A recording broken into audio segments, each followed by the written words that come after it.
Norman H. Purple was a prominent local attorney in the 19th century. He was associated with many well-known Peoria attorneys such as George Metcalf and Alexander McCoy. He had many achievements. His most notable achievement was being appointed Justice to the Illinois State Supreme Court by Governor Thomas Ford in 1845. He then moved to Quincy, Illinois to perform his duties with the State Supreme Court. Upon his return to Peoria in 1848, he continued making major contributions in the field of law. One of his most notable came in 1856 with the publication of his compilation of the general statutes of the state of Illinois, which are known as the Purple Statutes.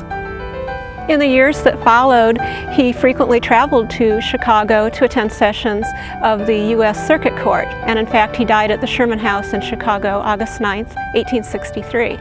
His body, of course, was brought home to Peoria for burial here on Vista Hill in Springdale Cemetery.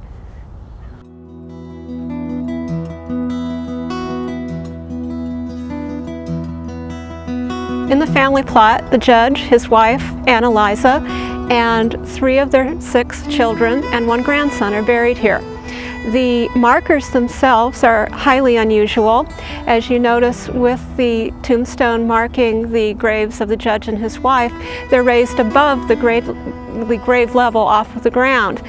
They're shaped in the form of a casket. The judge and his wife, the monument has elaborate carving and a Roman cross on the top.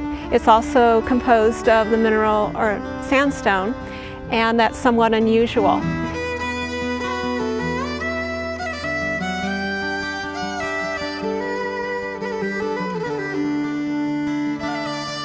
The 2 sons, which are buried over here to the side, Charles and William, also have raised sandstone markers, and they died at early ages. One was 29 years old, the other only 34.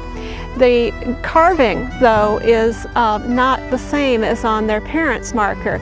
It has a willow or hickory wooden cross carved into the top of the monument for each of the burial sites, and no other decoration on the sandstone. The rock pile is very unusual that sits to the back of the grave site. There is no burial beneath it, but since 3 of the children died elsewhere, it's more than likely a memorial to these family members who couldn't share the spot as their final resting place. Historically, large piles of stones or boulders were used by people who were very superstitious in order to cover the grave so the deceased person could not rise out of the grave from beneath them.